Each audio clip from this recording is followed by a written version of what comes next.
जाया करे। आज देखो तुम्हारी प्रतीक्षा में मैंने भोजन नहीं किया है। जन्म समय में देवकी से इतना इसलिए हो गया है कि मैं उसका वर्णन अपनी वाणी से नहीं कर सकता। मेरी बहन से किसी प्रकार का कोई भी अपराध बन जाए, आप उसके अपराध की ओर नहीं बल्कि मेरी प्रार्थना पर ध्यान देंगे और उसे क्षमा करेंगे। मेरी एक अभिलाषा है कि मैं स्वयं सारथी बन करके अपनी बहन को कुछ दूर तक विदा करने के लिए चलूं। कहो ये सौभाग्य मुझे प्राप्त होगा? राजे, ये तो हमारे लिए सौभाग्य की बात है जो कि एक मथुरा का सम्राट युवराज स्वयं रथवान बनकर के अपनी बहन को विदा करेगा, हमें स्वीकार है। हृदय से लग गई देवकी।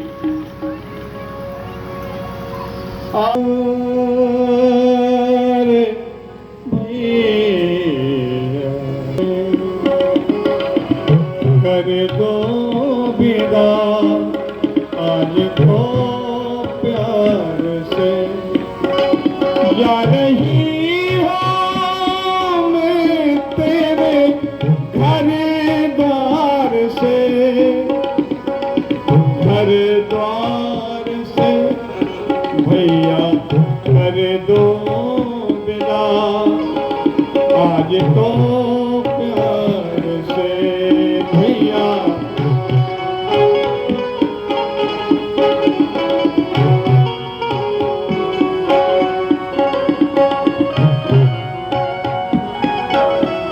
अब तो जिद छोड़ दो, जिद छोड़ दो, मुख से बोल दो, तारे टूटे हुए अब सभी जोड़ दो, जा रही हूँ मैं तेरे,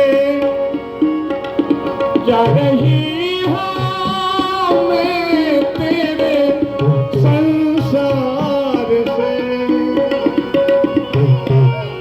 संसार से मेरा की आप बनो रथवान, पहुँचावन अति हेत सो, चलो सहित अभिमान। बड़े गर्व में भर करके बहन को रथ में बिठाल कर विदा करने के लिए चला, और उसी समय एक घटना घटी। कहीं चढ़ गिरा विशाल ओ भई आकाश पे, ओ कंस तेरा काल, देवकी को सुतराट। जय सच्चिदानंद।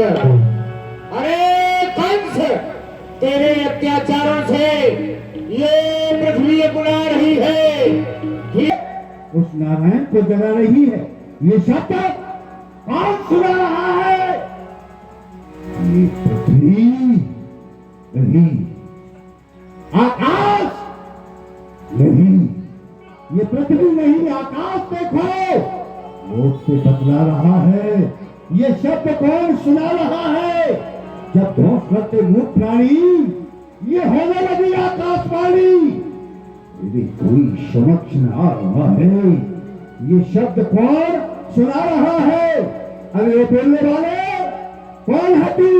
हुआ है कौन ऐसा जो हमारी वीरता बोले, पराक्रम से प्रबल होकर सही गंभीरता बोले?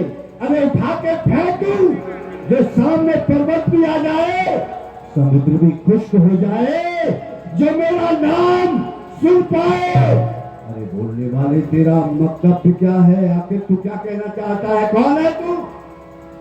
अरे मूढ़ मंद अभिमानी, सुन हम देवताओं की दूसरी वाणी। जिस बहन देवकी के विवाह में तू इतना खुशहाल है, हम देवता बदलाए देते हैं। इसी देवकी का अष्टम लाल कंस तेरा काल है।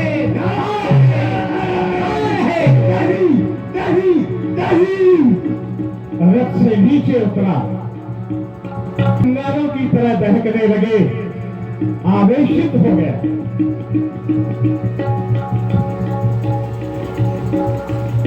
सोच में पड़ गया, देवी का अष्टमलाल और मेरा काल कदाप नहीं हो सकता।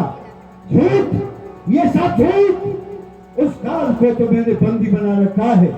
33 करोड़ देवताओं को अपने चरणों का दास बना रखा है।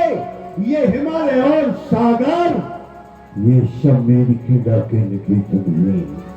ये धरन आकाश दोनों मानते मेरा ही शासन है।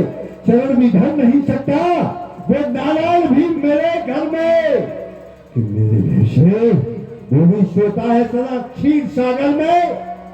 और भैंस निविष्का से डर जाऊं कदाच नहीं, लेकिन कदाचित कंस ये देववाणी सत्य हो सकती है। जो बहन देव की तुझे प्राणों से ज्यादा स्नेह करती थी, उसकी कुख से जन्म लेने वाला बालक फिर अकाल हो सकता है। तो फिर मैं क्या करूं? क्या करूं? हाँ, रीति ऐसा कहती है कि घोड़े को पकने से पहले फोड़ देना चतुराई है। अपने शत्रु को जीवित छोड़ देना ही महान बुराई है। तो क्यों ना मैं देवकी को ही समाप्त कर दूं? न लोहा ही रहेगा तो बनेगी फिर छुरी क्यों कर, न होगा बांस तो बजेगी बांसुरी क्यों कर। अरे उठा लूंगा मैं जल ही को, पर ढाल फिर कैसे? न होगी देवकी तो होगा मेरा काल कैसे? हथवाड़ी रस्से नीचे उतार। क्रोधित होकर के शत्रु समान देव की जानी रथ में दर पड़ो अभिमानी। मंगलिका हाथ में लीनी नारण की मनसा मन की, घसीटते हुए पृथ्वी पर पटक लिया, तलवार को निकाला, बहन की गर्दन काटने के लिए तत्पर हो गया। देव की मैं काल की ज्वाला हूँ, इसका महासागर, चाल का वेग, प्रारब्ध का चक्कर। जब तक हृदय में शांत हूँ तब तक मले हूँ मैं, भर जाऊंगा क्रोध में तो फिर महा प्रलय है। भैया भैया मेरा कुछ दोस्त। तेरा दोस्त देव की कुछ नहीं। क्या भैया मेरा कुछ अपराध? अपराध भी देव की तेरा कुछ नहीं। क्या भैया आपका ये मस्तक फिर गया है? हाँ!